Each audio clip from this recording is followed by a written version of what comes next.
How's everybody? Anyone hungover? Any hangovers in the room?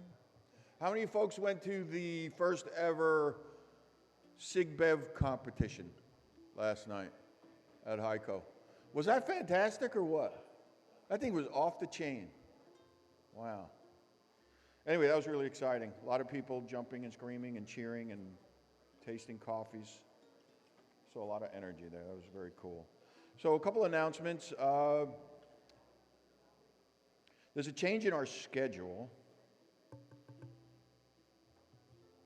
The executive director of Hawaii Farm Bureau, Brian Miyamoto, was going to speak at 2:45, and he called up with COVID. So he won't be coming. And just a reminder that COVID is still out there, so be careful. So I think we'll move up the elections to 2:45 and give you folks a bigger break between our program and the dinner. Over in Keaho 3, the coffee roasting workshop is starting. Nick Berardi, the HCA U.S. roasting champion, will be leading that. So if you signed up for that, head over there, please. The cupping results are up on the website. Thank you, Jonathan. And all the presentations from yesterday are also on the website. And speaking of elections, on each table is a QR code with a link to all the candidate bios, so you can learn about the members who are nominated for the board. And the way it works is that the board elects its officers, and that will happen after the elections, which will be moved till 2:45 today. The silent auction, please get over there, bid early and often, ends at 1:30 today. Make sure you check that out. And big mahalo to our support from Hawaii Department of Ag. They had quite a contingent here yesterday. They filled up that whole table, and they were here all day, so we haven't seen that, especially on a neighbor island. So appreciate the support from HDOA for this conference and throughout the year. And for our diamond sponsors, American Ag Credit, Linus, thank you for your presentation this morning. FedEx, Kona Hills, Monarch Coffee, Oratane. We'll hear from Oratane this afternoon. We're anticipating that at 12:45. We've also got a talk at 10:45 on guest worker programs, H2A. And Fred Cowell will go off at 1:30 on his how he applies technology on his farm. More diamond sponsors: Savor Brand, Sustainable Ag Solutions, and Tricar Braun. Without any further delay, I'd like to ask you to join me in a warm welcome for our partners at Hawaii Agriculture Research Center, HARC, Dr. Ming-Li Wang. Thank you, Ming-Li.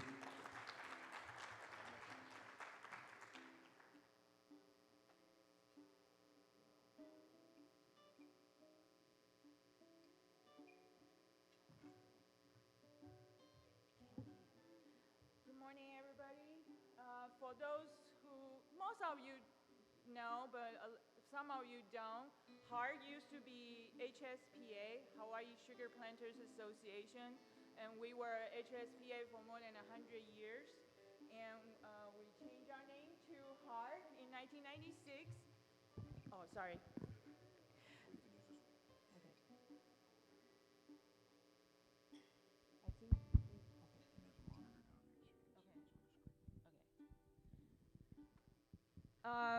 We changed our name in 1996, and we used to be a trade organization, but now we are a 501c3 private nonprofit. And we also point this way? Oh, there's no pointer. We changed our logo, by the way. Huh? Point there. Okay, point there. Okay, I'm not changing. I thought it's a pointer, but it's not a pointer. We also changed our logo, but we don't have our new logo on a coffee mug yet. This picture was made a while back. Okay, and many of you were hoping to see Chifumi Nagai here. I had her name on it before, but she made me take it off. Okay, so this slide I modified from a talk I gave in 2009 to the Hawaii Coffee Growers Association, because whatever we see in a coffee plant, most of what we taste in a coffee are controlled by the genome, the DNA, and the interaction between that and the environment, such as sunlight, rainfall, pathogen, etc.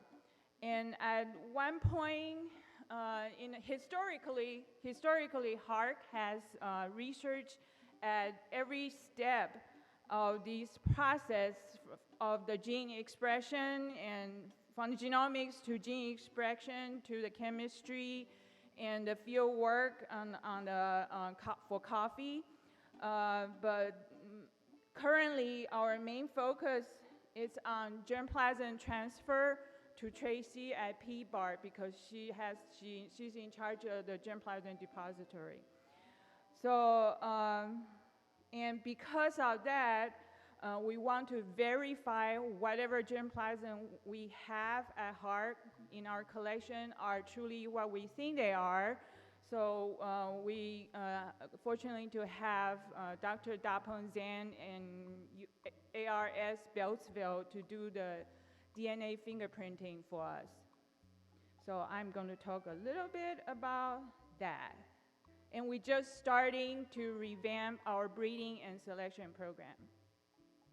So for the germplasm transfer, in the last 2 years, we have self-pollinated 83 genotype and sent more than 5,000 seeds to PBARC. And in this year, we have self-pollinated 58 genotype, and actually we did more than 230 self-pollination of 58 genotype. Okay, and now I'm going to talk a little bit about the genotyping, and please don't try to read everything on the slide, because that's not the purpose. So we send our core collection of 384 samples from out of our over 2,000 trees in HARC collection to Beltsville for DNA analysis. The good news is most of them are what we think they are. However, there's a few important ones. So for example, Obata, which is a CLR-resistant cultivar, we supposedly had 3 trees in our Kunia field.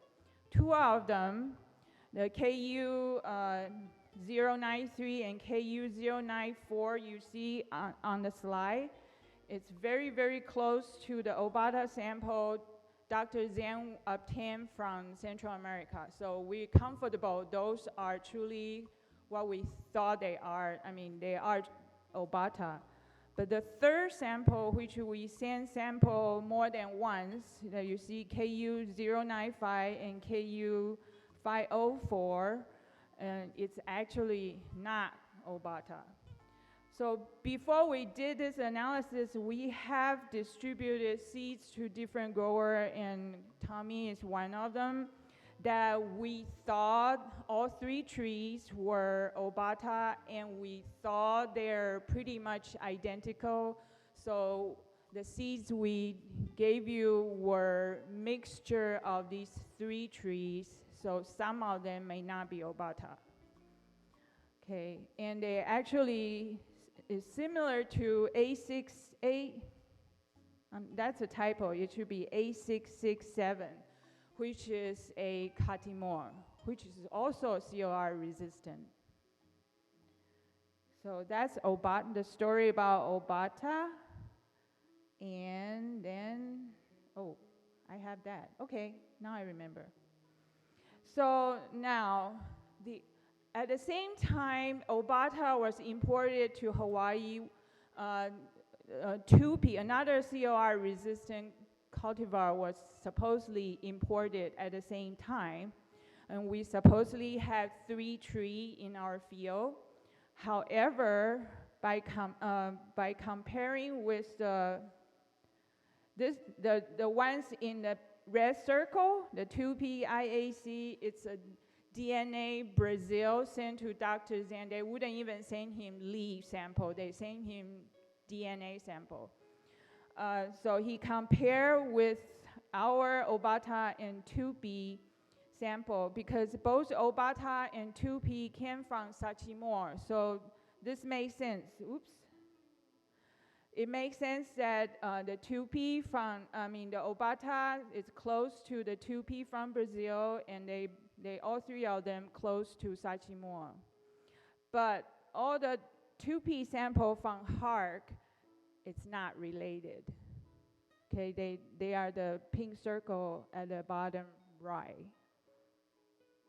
Okay, so what are these 2P? Or we jokingly saying now we're going to name it 2P or not 2P.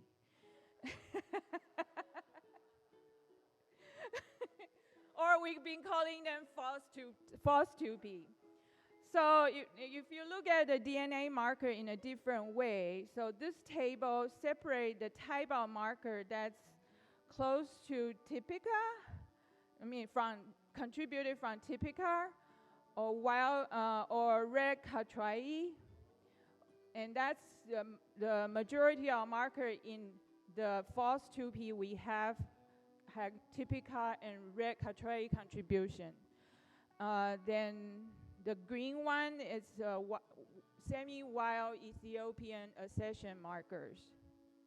And then the yellow one are Robustan type markers. So one of the 2P does have some Robustan contribution. And what we found, and I believe that's similar to what Tommy had observed in his field, is so now we have 3 trees. So 2P, false 2P 1 and 3, when we just put the seedling out in the field in our Manawili station, where Tyler and Julie Burden is based, they have a COR there. Sayaka and I are based in Kunia, where we don't have COR yet. So when we put the seedling just out in the field, this is natural infection. 2P1 and 3 is definitely susceptible.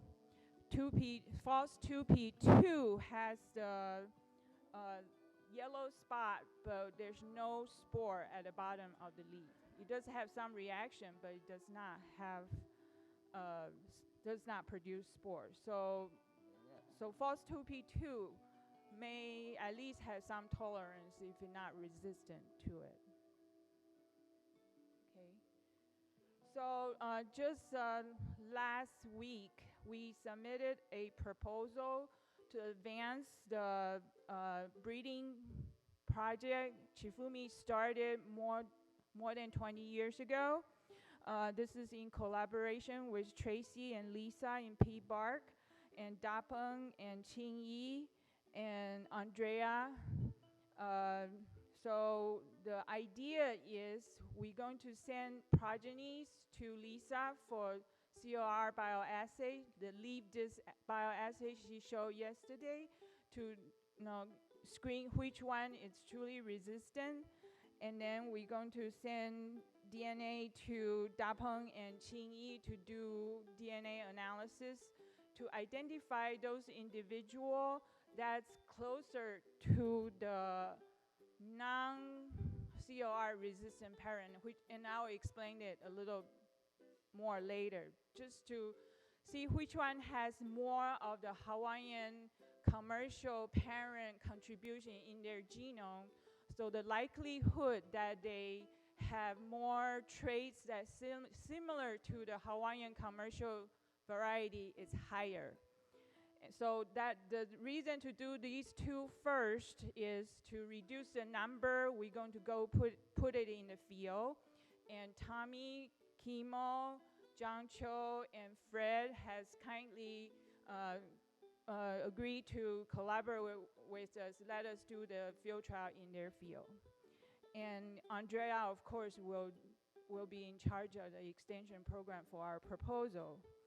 So this is one of Chifumi's old slides. And we keep changing the year because we keep trying to figure out how we can screen the progeny for COR resistant. She started the HARC coffee breeding program in 1997 with the help of Hawaii Coffee Growers Association. And she made most of the crosses in 1999.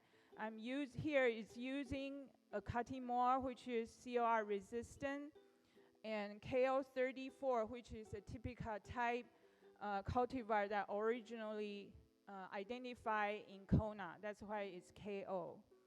And then, so the first generation trees will be half from the Katimor, half from KO34. And they should be all COR resistant. Then we self-pollinate certain individual and create the third generation, and that's when segregation start to occur, meaning some of the individual will have the COR resistant, some of the individual will have the good taste of KO34, or if we're lucky, they're both, or they don't have either one of those traits. So that's when screening is very important. But because over the years we did not have COR here, we could not advance these population because we certainly don't want to import COR to do the test. And she has been talking to all kinds of international collaborators like Dr. Varzier in Portugal, who's the world's expert on COR races. I remember in one of the multi-agency meetings, people asked, why Portugal? Because they don't want to have their collection in Brazil, right? They don't want to have their Rust race collection in the same place the coffee is produced. So that's why it's in Portugal. And we talk about how we can, I believe we try to ship leaves to them, but it takes so long for him to get to it. The leaf, he could not do bioassay with the leaf we sent him. And we tried to send seeds to him, but as you see at the bottom left corner, each individual is unique. So if we send seed to him, how is he going to get back to us? No, it still need to be highly quarantined. We talk about this, and every year we change the 2021 and 2022. I think finally we can start doing it. So the idea is we select for the resistant one, and then we put in, trying to reduce the number by selecting the genotype, and then we put them in the field. We take phenotypic data, and at the end we cut them. So the original cross was done in 1999. That's why the cross number 99-mean. And we separated them into mocha group, typical group, red Cattrai group, yellow Cattrai group, and some other type. So the two Katimor we have are T5175 and T8667. Katimor is a name used by many breeders for many different type of COR resistant genotype. So when I say Katimor, I mean these two. But when other people say Katimor, it may not mean these two, and their parents could be totally different. She made the original cross in 1999, and not too long, probably 3 years after, she put the first third generation in the field, which is it's from a cross between 5175 and a Mocha hybrid MA2-7, which is originally identified on Maui. That's what MA stands for. So likewise, if you see KA means it's originally identified on Kauai, OA means Oahu.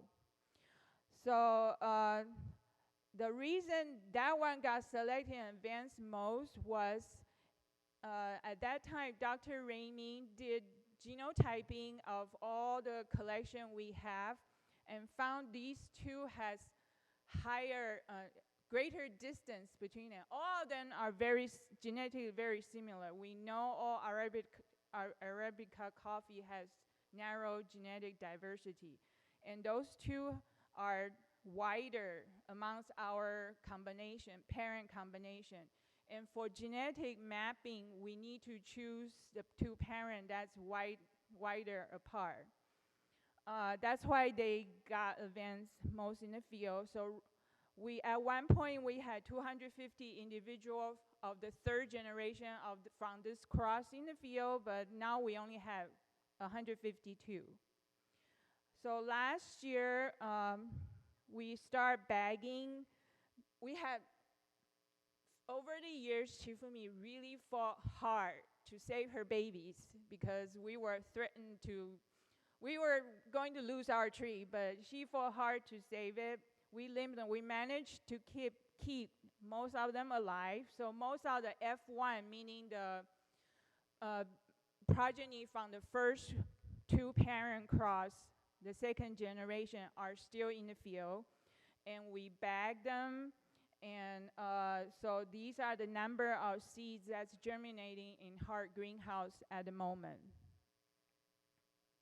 So that's for the Katimora crosses. And the reason we think for Katimora crosses, we should advance at least to the third generation or F2 generation is because Katimora are not, when they were breeding Katimora, they didn't consider the cupping quality at all. They only looked at COR resistance. So we think it would need one more generation to recover the taste.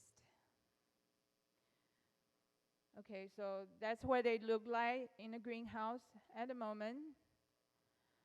Oops. And for this year, for the same crosses I showed you earlier, we just to ensure we have in sufficient number, we bag more branches. And we also, the ones in red are the ones that wasn't included last year. So we're hoping to generate more combination next year. Okay. So now, and this year, we also start making crosses between the same Hawaiian, I call them Hawaiian elites, with Obata, the other source of COR resistance. So Obata and Katimora has different set of COR resistant genes. So they resist to different set of COR races. We all know COR has more than 50 races. We have only one here. So, but it's very important not to rely on one source of COR resistance. So we start making crosses and with Obata. And I have some very good, they normally work on tissue culture, but they have very good hands. And they can emasculate coffee flower really, really fast, meaning they take the petal and enter off the plant and just leave the pistil before the flower open, so we can take Obata pollen and rub on it. That's how we make crosses.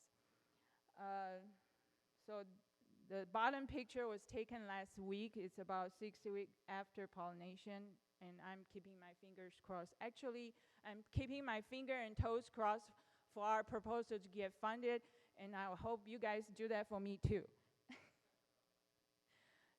So this year's cross start with cross number 22 because it's 2022.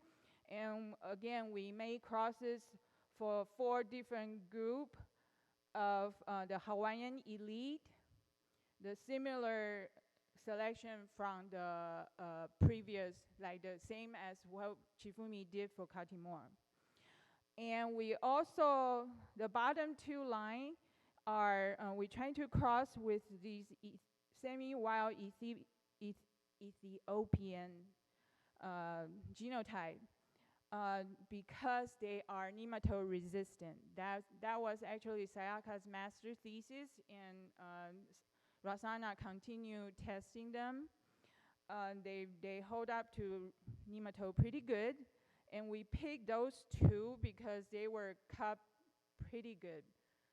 If you know where Kunia is, you know it's 140 feet elevation, hot and dry.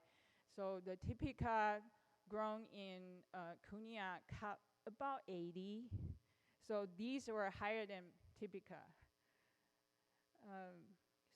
And Obata, when they select for Obata, they did consider cupping quality. So the quality is better than Katimor.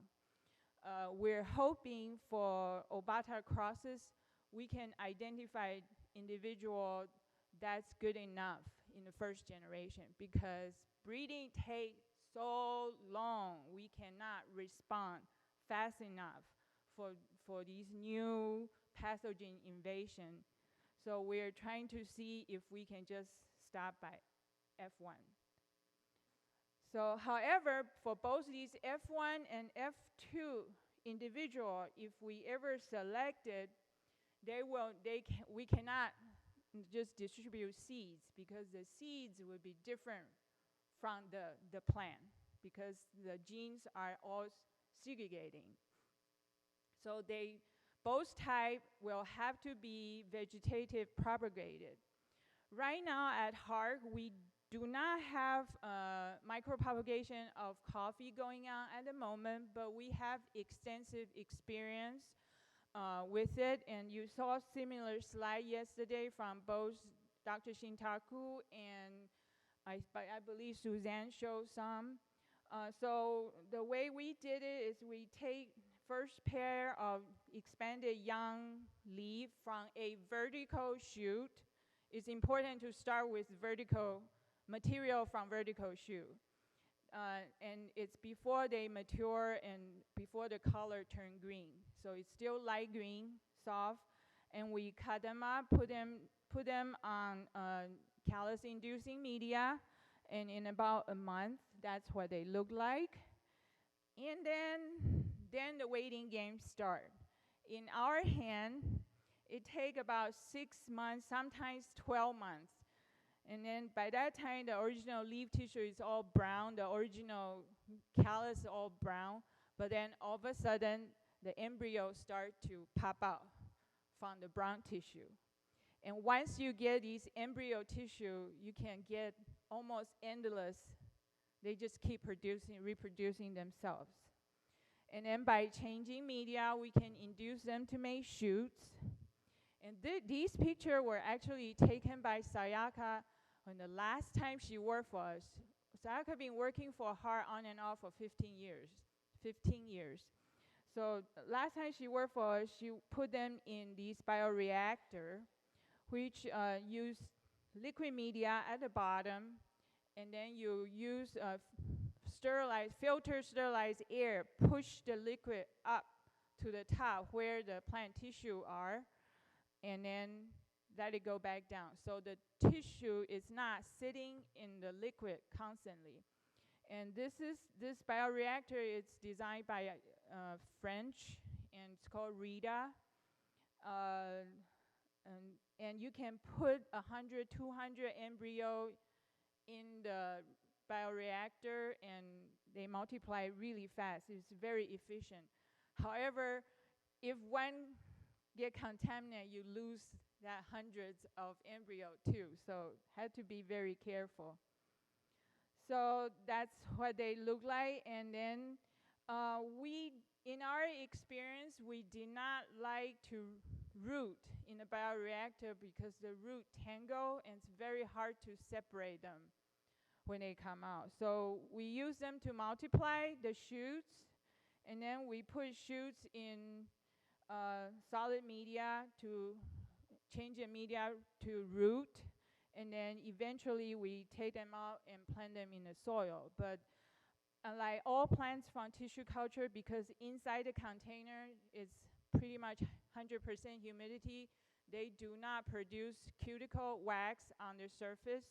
So if you just take them out and plant them, they'll dry out and die quickly. So has to cover it under either plastic dome or bag or whatever, and gradually open to reduce the humidity in the environment. So let it have time to make the cuticle on the leaf surface.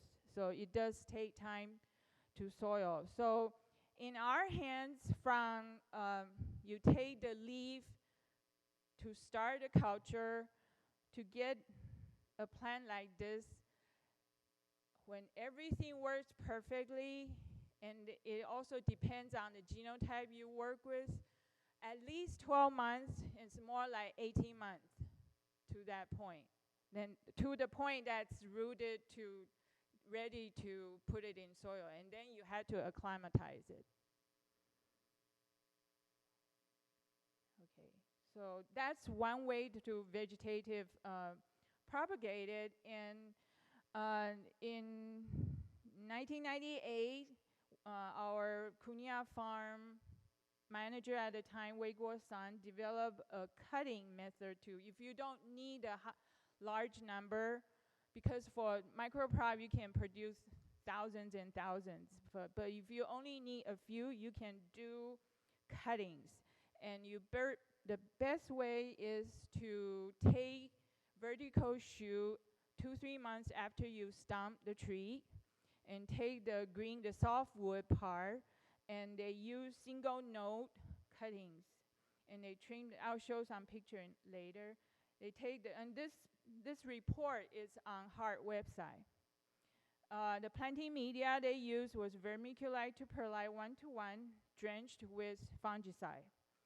And we do use, they did that on a 72 cell tray, and put the tray on the heating pad set at 85 degrees Fahrenheit. And I listed the misting schedule, and they apply fungicide every 2-3 weeks, because rotting is the most problem. And in their hand at that time, in 2.5 months, the cuttings are rooted. Then they transplant them into single pot, and then the pots stay in mist chamber for another month before they take it outside. So this is a picture from the old report. So you can see there are single node cuttings. And the cut is right above a node. And then they cut the leaf in half to reduce transient evaporation. And they tried it, Katrai and Typica, and all try it with or without rooting hormone. They tried 3 different hormones. There's no difference between hormone or no hormone. The best one they got, the 100% Typica rooted, actually is with no hormone.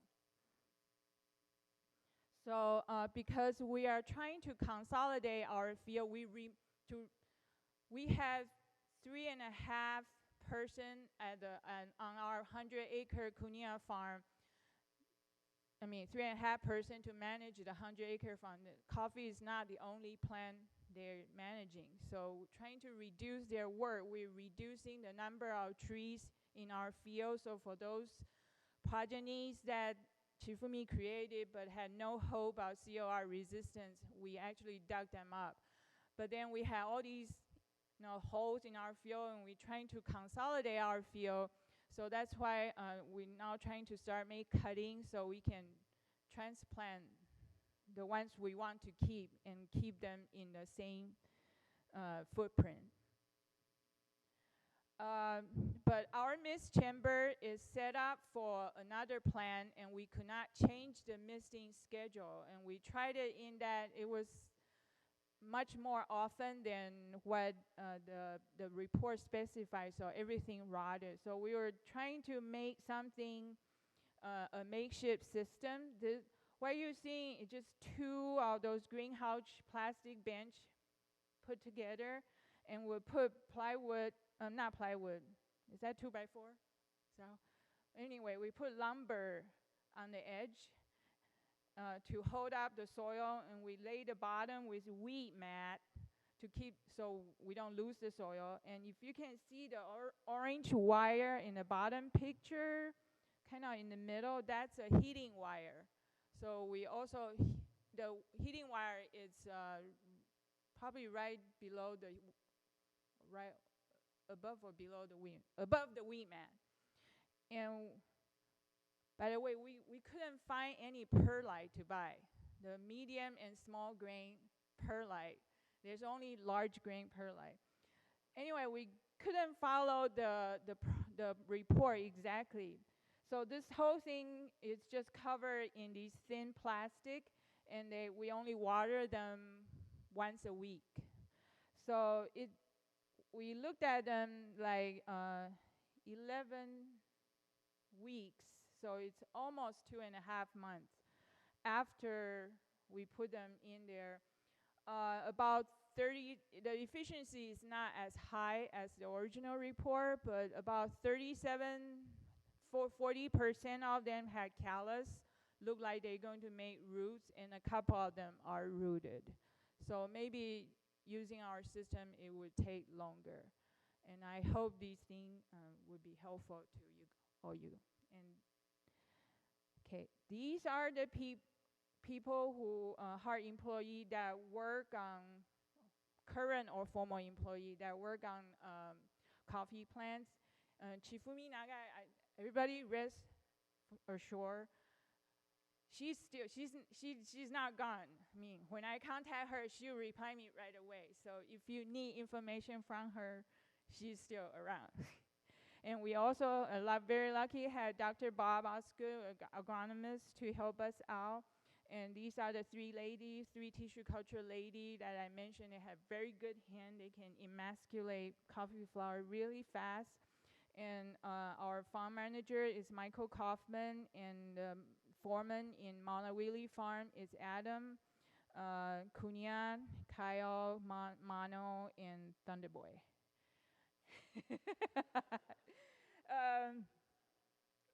And here are our collaborators.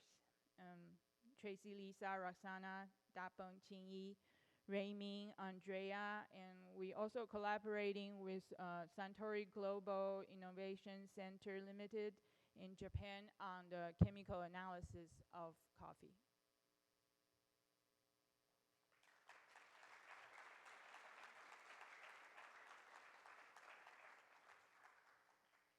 Any questions? No, they all tetraploid. Right, everything is Arabica.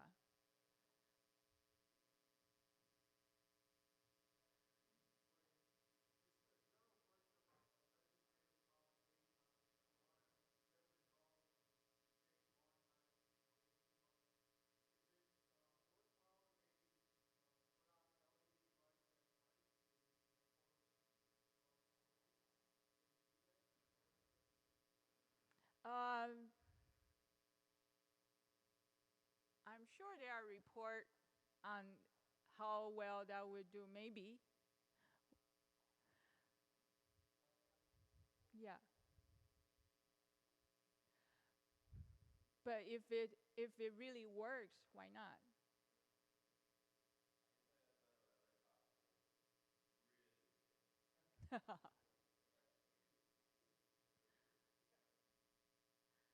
But we have solar now, don't we?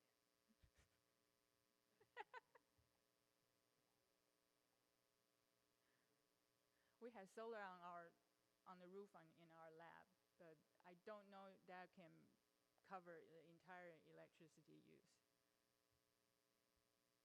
Any other questions? Thank you.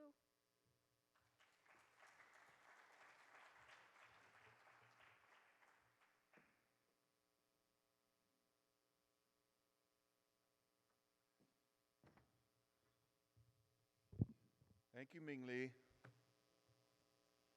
So, throughout the course of this conference, we've heard from World Coffee Research, Hawaii Department of Agriculture, University of Hawaii, College of Tropical Agriculture and Human Resources, Pacific Basin Agriculture Research Center, Synergistic Hawaii Agricultural Council, and Hawaii Agriculture Research Center. So what's the HCA's role in all this? So one is making all these speakers available to you, both at conferences like this and also in our regular Coffee Leaf for Us calls. And if you can't make those calls, they are recorded and on our website under CLR News. And if you want to be added to that distribution list, send me an email and through the website. Or if you meet me over here, I'll give you my email address. And we can add you to those invitations for those calls. They're open. We appreciate a lot of the good questions that we've been getting.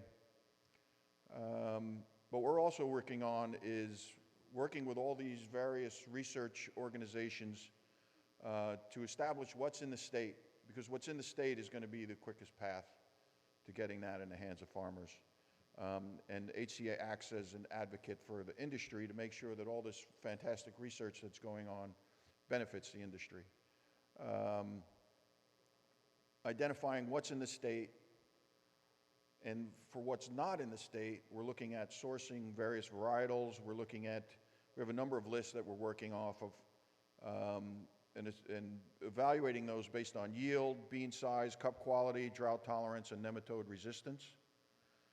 And from that winnowed down list, we will establish or identify a number of varietals that we think will do well in Hawaii, and then begin negotiating with those breeders. So, the availability of those varietals comes with conditions to be able to import them to Hawaii. And then once we identify those and get agreements with the various breeders who own that intellectual property, then we can navigate the permitting process to obtain permits to bring them in safely and legally, and then propagate them and distribute them, make them available to growers. But one of the things, in addition to the quarantine bottlenecks that we've realized, is we need infrastructure in terms of greenhouse space, funding, and funding for staff so that those can be grown out. And also partnering with all of you to grow these out. And we're going to be looking for data collection. So once these varietals are made available to everyone, we want to get information back from you. How are they doing? What's the cup like? What's your yields like?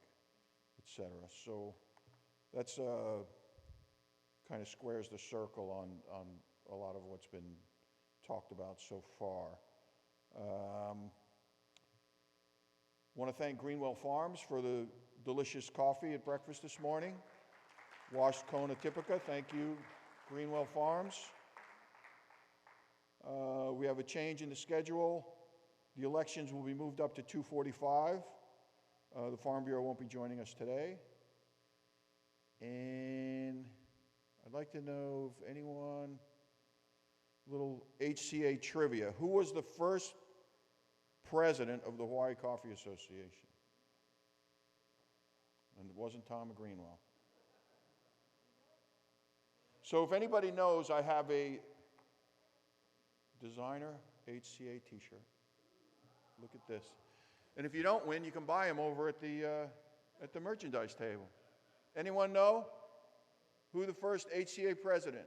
Tom Greenwell. Who was it? Skip Cowell. You are correct. A t-shirt for you in the size and color of your choice. All right, some more HCA conference trivia. Where was the first HCA conference held? July 18th, 19th of 1996. Where was it held? For all you old timers. Anyone? All right, I'll answer it, because huh? Go ahead.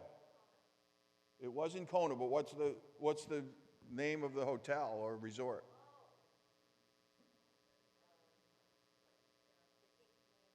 No. No. It was the Kona Surf Hotel, which is right here. So we're back to our roots. Okay? But Fern gets a consolation prize just for trying. Okay. Again, on your table is a link to the candidates for board, so you can read their bios if you click on the QR code. And the cupping results from last night are on the website, along with all the presentations from yesterday.